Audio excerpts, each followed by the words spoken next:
Hello, welcome back. And today we are doing part 2 of 6 powerful lessons that I learned in 2024 this year that will change your life. So let's get into it.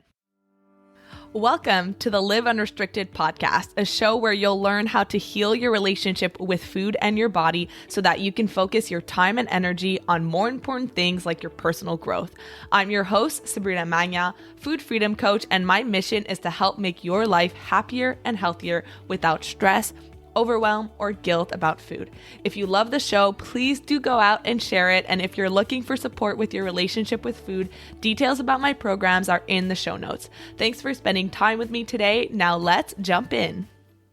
Can you believe that we only have 2 days left of 2024? I don't know what happened this year. It flew by. I don't know about you, but for me, it felt like ever since my brother's wedding in September, October, November, and December just kind of like disappeared. I blinked and it was gone. And here we are. I am personally really excited about 2025. As you know, I've got some awesome projects in the work. I am working hard behind the scenes to create this brand new course, Food Freedom Academy 2.0, that is going to be coming to you in a few short weeks. So I want to get it out into your hands as soon as possible so that you can finally have the resources, the tools, my proven framework to finally help you break free from the cycle of binge and emotional eating and food obsession so that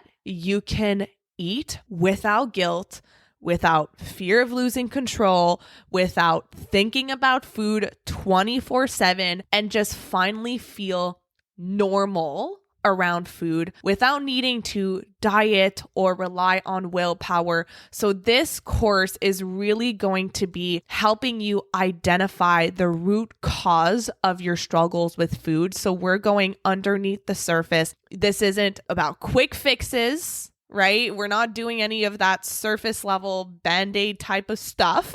So you're really going to get proven strategies, methods. Like, I'm pouring my heart and soul into this. I'm so excited. So if you want to be the first one notified when this course becomes available, then please get on the priority wait list. It will only be open for a few short days. The amount of people that I'm going to be taking in as founding members, because the founding members are going to have a lot of bonus perks. You're going to have more access to me. You're going to have some say into the creation of the program. You're going to have special pricing.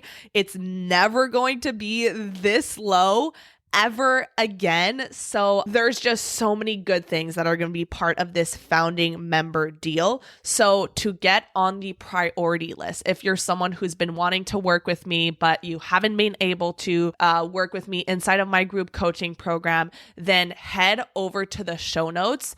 And I'm pretty sure that the URL is sabrinamagna.com/FFA- waitlist, but I'm not 100% sure. So go to the show notes to double check, but the link is in there for you to get on the priority list and to be the first person notified when the doors open, because like I said, the spots are going to go really quickly, and this is the lowest that it's ever going to be to ever work with me. So head to the priority list. I'm so excited to get it out into your hands, and we are heading into 2025. This is the time of reflection. This is the time to decide, what do I want to leave behind and what do I want to bring into 2025, or what do I want to change in 2025? And I actually released a podcast episode last year, January 3rd, 2024, how to make 2024 your best year yet. Still my 5-step goal achievement process. So if you haven't listened to that yet, this is something that you can use every single year. And I really like to use this time where some people are off of work, you're off your routine. Yes, there's a lot of things going on family-wise, but you can take this time to really get intentional about the upcoming year. So much of our life is spent in the doing, is spent in being reactive, the to-do list. And I'm a victim to this too, but to be intentional about what you want to create and how you want to show up in the new year for all of 2025 has the potential to completely change your life and to be the springboard of your personal growth and transformation process. I think that it's easy to look at people who have been doing it for a while and to just look at where they are now and think they have it all together. They're so much further along than I am. But I want to tell you that I only really started, I briefly started quote unquote working on myself maybe 6-7 years ago, but it wasn't serious. It wasn't intentional. And I really became intentional about 4.5 years ago. And when you're first doing it, it might feel like not much is happening. And you might feel like you're not going fast enough or things aren't changing. And when you actually go through it and you look back on it like a year later, 2 years later, 3 years later, for me, 4.5 years later, it's like you're looking at a different person. And I have changed every single year. I continue to change. I continue to learn in ways that I didn't even know were possible. I continue to learn things about myself that I never thought that I would uncover. So start somewhere. And that's going to be one of my lessons that I have to share with you today. So if you haven't listened to part 1, I shared 3 lessons already that I learned in this year and how it has changed my life and how it has the potential to change your life if you apply it. That's a big caveat, is knowledge is not power. Applied knowledge is power. So listen to that if you haven't done that already. And I gave a bonus lesson at the end for you. And the 4th lesson that I'm going to start with today in part 2 is that when you are in a rush to get somewhere, you get there slower and miss out on life in the process. It's such a paradox because when you're somewhere you don't want to be, maybe it's in your relationship with food or your body image, maybe it's in your job or your personal development, or if you're a business owner, it might be that you want to be more successful, you want to be further along, you want to be somewhere else, wherever you feel that life is going to be better. That's the biggest thing, is we imagine this future state where all of our problems are going to be gone, where life is going to be so much better. And you know that you've done this if you've ever thought, I'll be happy when? I'll be happy when I lose weight. I'll be happy when I change jobs. I'll be happy when I move.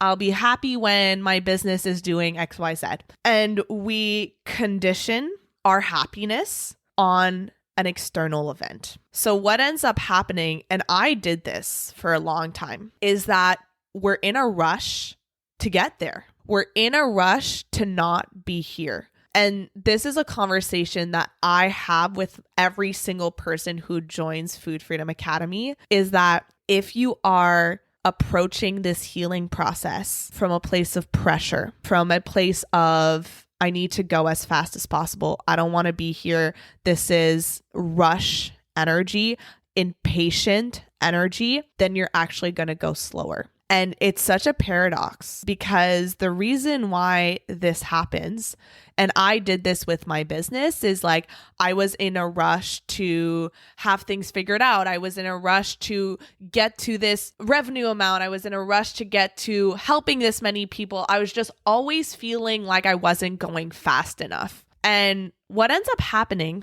is that you cut corners. You cut corners, you try to do things too quickly, you try to take on too much, and then you miss what's important. So an example, let's say you have a habit that you want to develop. I want to work out every day, but you don't work out at all right now. And so you make a New Year's resolution to say, I'm going to join a gym and I'm going to be there every day for 30 minutes because you're in a rush to get there. Well, what ends up happening is you miss out on all of those invisible elements, the skills that you need to develop, the person that you need to become, the beliefs that you need to address and that you need to change in order to become the type of person who is consistent with exercise and does it every day, and doesn't just do it every day, but actually enjoys it. So when you are in a rush to get somewhere, and we'll use the example of being in a rush to lose weight,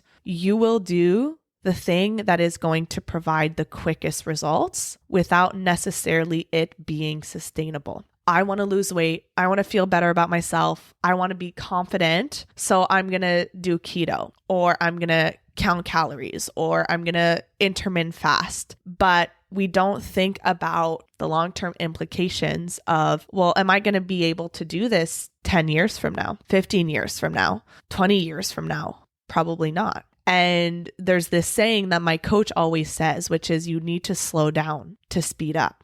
So when I actually allowed myself this year to say, okay, I'm going to, instead of just redoing the same thing over and over again, that's not working, I'm going to slow down and I'm going to build a really strong foundation that's going to sustain itself and that's going to help as many people while allowing me to live a life that I love. And that's so important when you are on this journey. Let's say you are someone who you want to just feel normal around food. You don't want to think about it 24/7.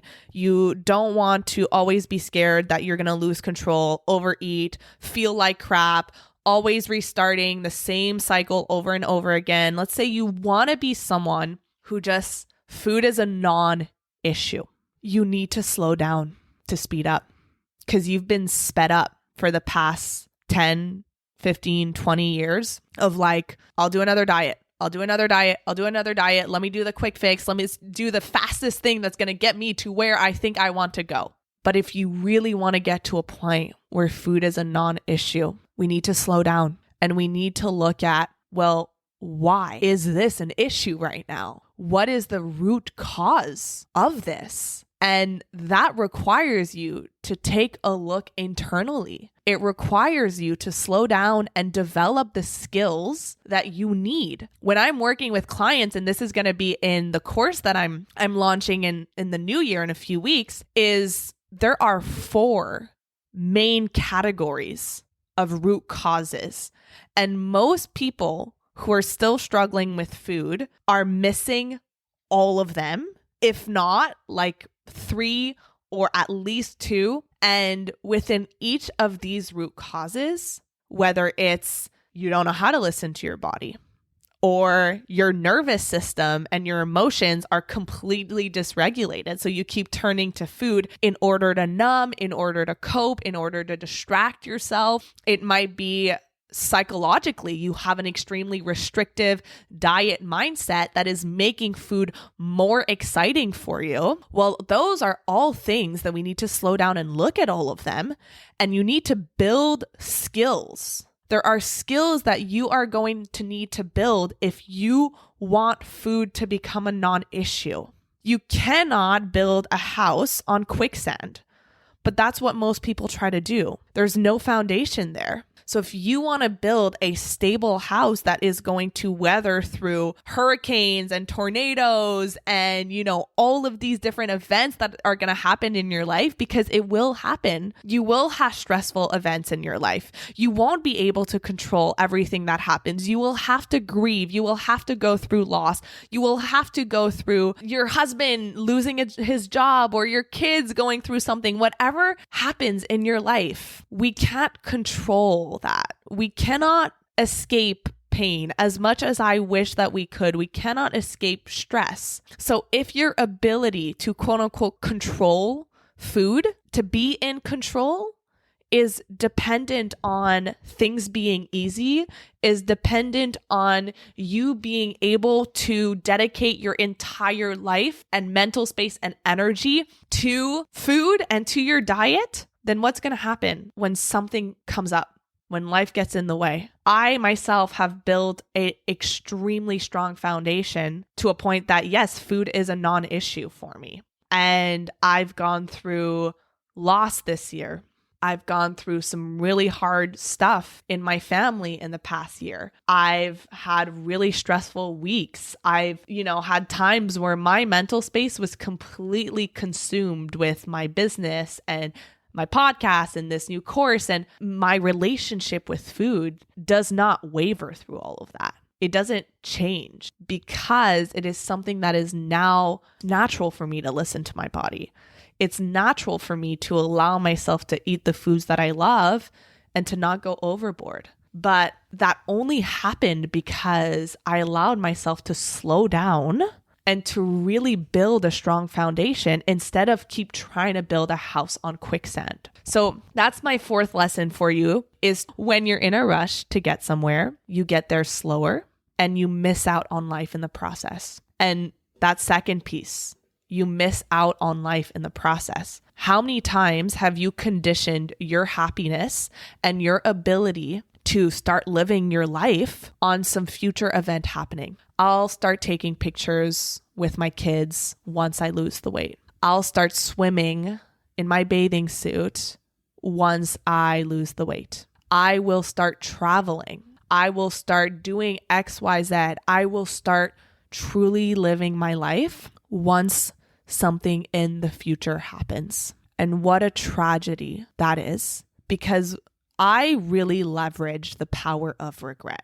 I really leverage the power of our mortality. It might be morbid. Okay, it might be morbid, but for me it works because life is so short. Life is so short and it's so finite, and there is only one thing. There is only one thing in this world that we can't get back, and it is time. We can always make more money. We can always buy more things. We can never go back in time and take those pictures with your kids when they were 2 years old. We can't go back in time and jump on that opportunity to ask for that promotion, to speak at that event, or all of those opportunities that you didn't go after because you let the size of your body or your relationship with food dictate the size of your life. So oftentimes we miss out on what's right in front of us.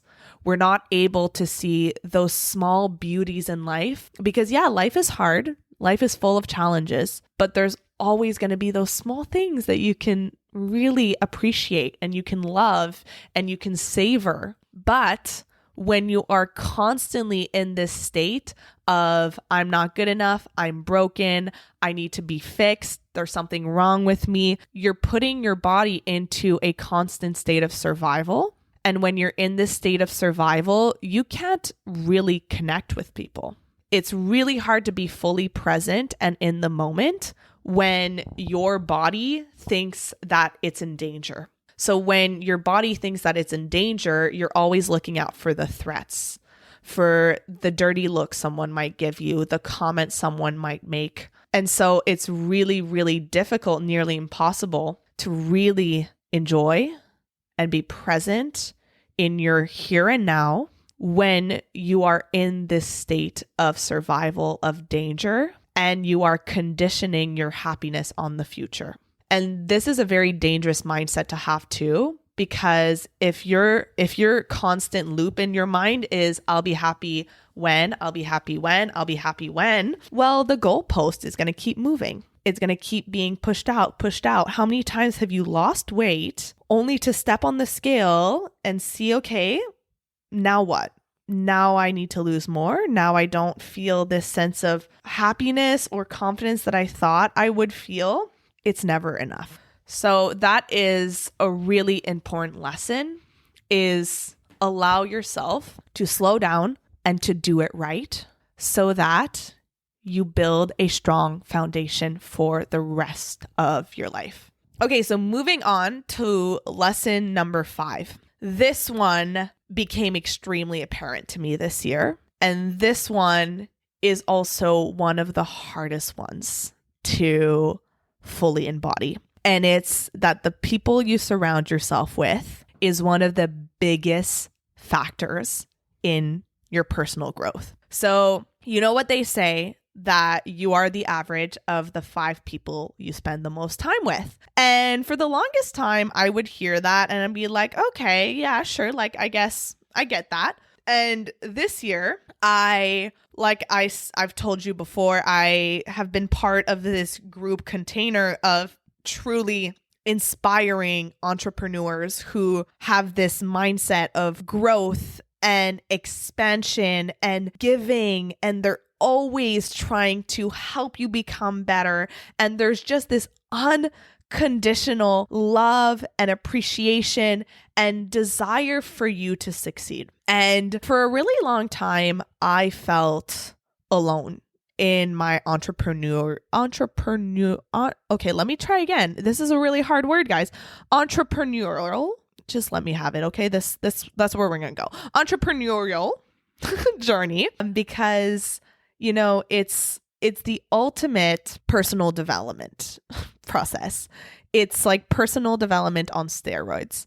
You are constantly having to look at yourself and let things go and see where you are holding yourself back. And when you are working a 9-to-5 job, when you are not in this kind of environment, just naturally, you probably won't be doing that as much. And I'm not saying that you have to become an entrepreneur to start working on yourself. That's not what I'm saying. I was just kind of pushed into it very, very intensely. And in the past year, I've made amazing friends who have pushed me, who have asked me questions in a way that allows me to reflect, and also who are living their lives in ways that I can admire and want to replicate or want to emulate. And what that does is it really forces you to challenge your own ways of thinking. And when you are surrounded by people, and just take a second to think about, who are the 5 people I spend the most time around? And it might be don't count your kids, just don't count your kids for this example, but your husband, your friends, your sister, your parents, whatever it might be. And ask yourself the question, are they actively pushing me to become a better version of myself? Are they actively pushing me and inspiring me to step out of my comfort zone? Are they challenging me? Are they sometimes even making me uncomfortable? Like I'm going to say it, my friends, sometimes it will make me uncomfortable because it's pushing me beyond my edge. It's pushing me beyond of what I know, what I think is comfortable, because everyone has a box that they create in their life. And that box is what you believe to be possible for you, who you believe that you are. And most people, that box doesn't really expand throughout their life. So they believe they're the same person, and that this very small possibility is possible for them of what they can achieve. And if you spend your time around people who also have a very small box, who also think that things are set in stone and that things are hard to achieve or even impossible to achieve. If you spend your time around people who are constant victims, everything always happens to me, they're not responsible, they don't have the power to change their lives, they're powerless. If you spend your time around people who complain all the time, who always talk about all the horrible things that are happening in the world, who are focused on the negative, then it's going to impact you. It's going to influence the way that you think. Like the energy that people have, it's contagious. I used to get caught up in conversations where everyone was complaining, and then you just naturally start complaining too, because you want to be part of the conversation, you want to contribute, you have a negativity bias, so you get pulled into the negative, and then that gets hardwired in your brain. So now you're used to complaining. You're used to being the victim. You're used to seeing things as everything's happening to you. You're not responsible. There's only a limited amount of things that you can achieve. Don't you dare think bigger. You are crazy if you think that, right? And of course, if you don't think that bigger things are possible, you're not going to go after them. If you can only see like your glass ceiling is really, really low, then you're going to keep hitting up against that glass ceiling, and no one is going to push you to think bigger. to be bigger, to have a different perspective. So the people that you surround yourself with has a massive influence on who you are, how you think, what you view as possible. And I'm not really friends with a lot of people that I grew up with, that I went to high school with. And I always thought that there was something wrong with me because of that, because I've changed friend groups a lot throughout my life. And I'm constantly finding new people who are aligned with the person that I'm becoming, the life that I'm creating. And a lot of the people that I grew up with still hang out with a lot of the same people. So I used to think there must be something wrong with me. Like, am I not a good friend? Is there something that I'm doing? I don't know. And it's only in the past few years that I've realized you're supposed to grow. You're supposed to change. There's this saying that people say like, oh, you've changed. And it's like, yeah, you're supposed to. You're supposed to grow. And oftentimes the people who I am not friends with anymore, I have nothing but love for them, right? It's not like, I'm better than you, I've outgrown you. It's just we've grown in different directions. And I have this massive fucking vision. Sorry for swearing if there's any kids in the room. I have this massive vision and mission and purpose and goals that I know that I'm working towards. And I am creating this amazing life. And I want people who are also on that same level, who are thinking in the same ways, who are passionate and ambitious and growing constantly. So if you're around people and you're someone who has this big vision of your life where you are no longer dieting, where you are feeling this unconditional sense of self-love and confidence, where you are living bigger and bolder and unapologetically, but you are surrounded by people who are constantly giving their power away, who are letting other people dictate how they feel about themselves, who are constantly dieting or stuck in that old mindset that you don't want to be in anymore. And it's affecting how you feel. It's affecting your thoughts and behaviors. It's pulling you back into your old mindset. This is where the hard part is, being honest with yourself and deciding, is this for my greatest good to maintain these relationships? And I am not saying it's easy. I'm not saying it's fun, but as you grow, you do lose people. You leave people behind, I guess you could say, but it's for their greatest good and your greatest good because you're no longer in alignment. And most important of all, and if there's a silver lining in all of this, is that the universe does not like a vacuum. It does not like when something is empty, so it will fill it. And every time that I've let something go, whether it was a belief or a situation or a relationship, something better always comes along. When you are intentional about what you want to bring into your life and what you want to call in, who you want to call in, the type of person you want to surround yourself with, it will come into your life, but you need to make space for it. Let's say that you want to build a big, beautiful new home.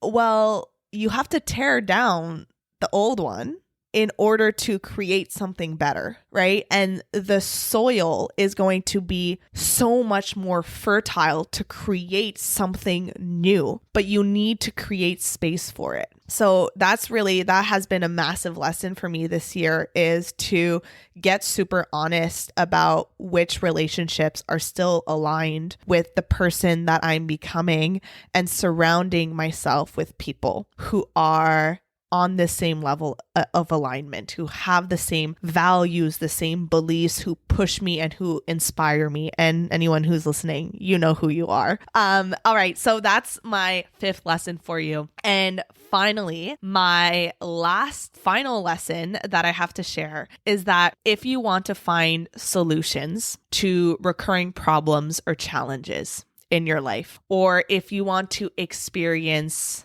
a breakthrough, And the definition of a breakthrough is a sudden, dramatic, and important discovery or development. You have to give yourself space and distance. So I really embraced the power of silence and of stillness this year. Because as a business owner, I always have decisions to make. There's going to be bottlenecks. There's going to be areas that I need to find a solution to. There's going to be problems. I mean, that is the nature of the game. And same in your life. There's always going to be areas, bottlenecks, situations that seem to keep repeating itself. Like if I'm using the example in a personal life, Luke and I have been on this journey of really learning how to work better together in terms of keeping our apartment clean, because I grew up in a family where it was so clean that it doesn't even look like anyone lives there. And he grew up in an environment where not so much. So we have different standards of the cleanliness of our apartment. And over the past, how long have we been living together now? A year and a half, maybe?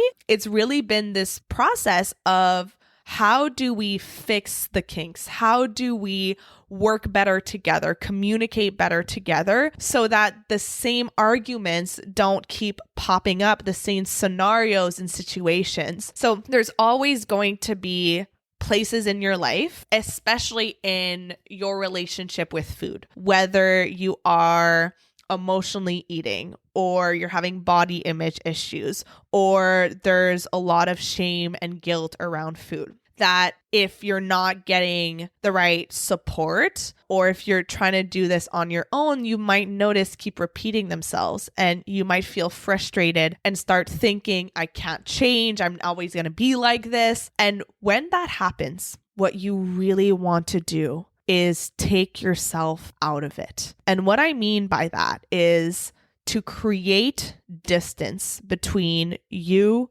and the quote unquote problem or challenge. Because when you're in it, you're trying to come up with a solution with the same brain that created the problem. And there's an Albert Einstein quote that says that you cannot solve a problem with the same level of consciousness that created it. So when you're in it and you're trying to think your way into a solution, well, you're just thinking the same patterns and the same neural pathways that you think every day.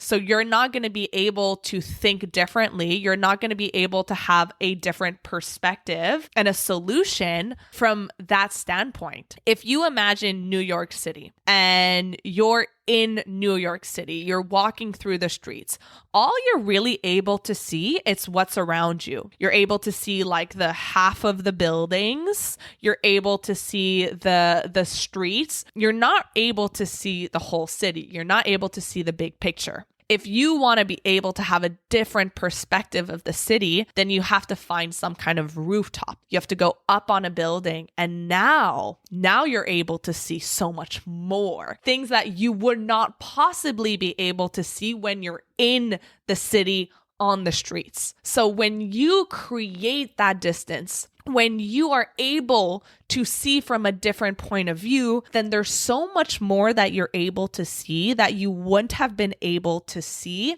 in it. So what this looks like practically is, for me, if there is a problem that I'm having a hard time finding a solution to, what I'll first do is I'll ask myself an open-ended question. So what do I need to know in order to, and then I want it to be outcome oriented. So what do I need to know about this specific situation in order to create, for example, ease and flow in this process? Or if we're using the situation with Luke, what do I need to see, or what is there to know in order for us to be able to keep this apartment clean while both having our own responsibilities and working as a team? And I allow myself to not have the answer right away. We always want like the quick answer. We want to know right now. This goes back to this idea of being impatient. But for me,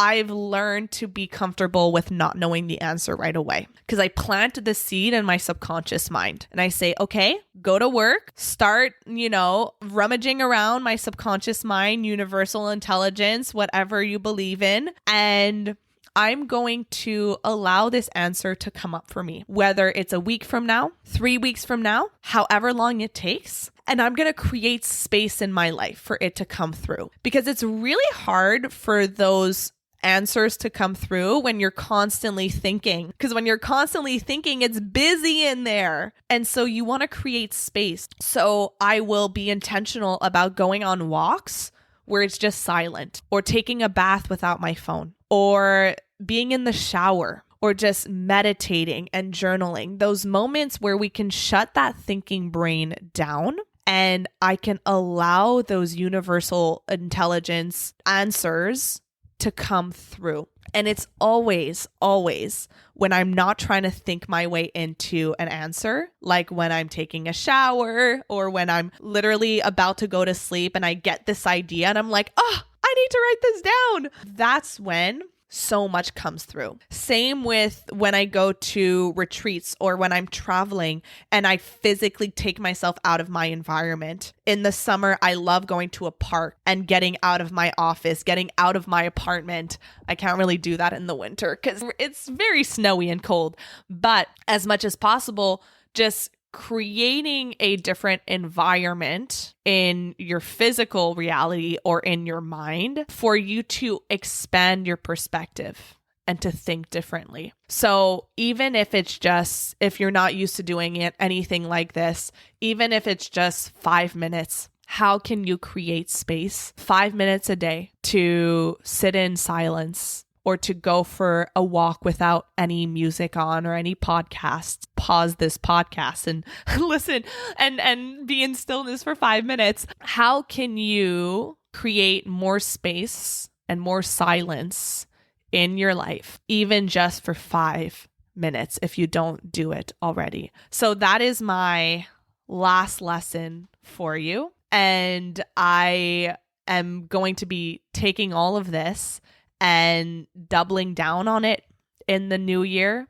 And I'm going to have so many more lessons that are going to come through. I have no doubt about it. So I really hope that you can look at your own life. And even if a lot of these lessons that I've learned are related to my business or my personal life, I hope that you're seeing that these are universal principles. These are universal lessons that can be applied to whatever you're going through right now. So thank you so much for listening, for being here. I really just want to take a second as we're wrapping up this year to thank you. I feel so grateful. I feel so lucky that I get to chat with you every single week and that it's helping you. Like, that feels so special to me when I get messages from you on Instagram saying that you listen on your walk or in your car or while you're driving or whatever it might be. It feels like we're friends. And I love that so much. And I remember 2 years ago when I had this idea of creating this podcast, it just felt like this push that I knew I needed to do it. And it felt really scary. And oh my goodness, I'm so proud of Sabrina 2 years ago for doing that, because I just love it. I love that I get to chat with you. I love that I get to share things that are making a positive impact in my life. And hopefully you are taking that and it's creating a ripple effect in your life, in your relationships, in your career. I've had people tell me that because they've created space in their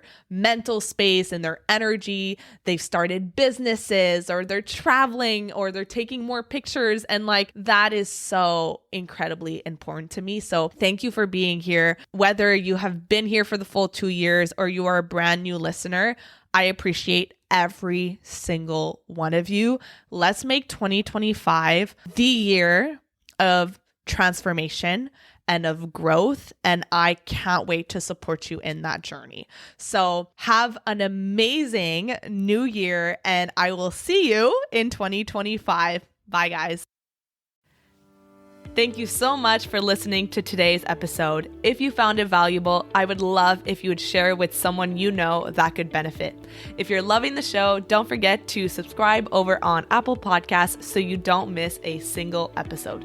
I really love hearing feedback from you, so please leave a rating and review over on Apple to help us get in the ears of more people who need it the most. Finally, come hang out with me on Instagram at Sabrina Magna Health for more educational content and get up close and personal with me. Thank you so much for being here, and I'll see you on the next episode.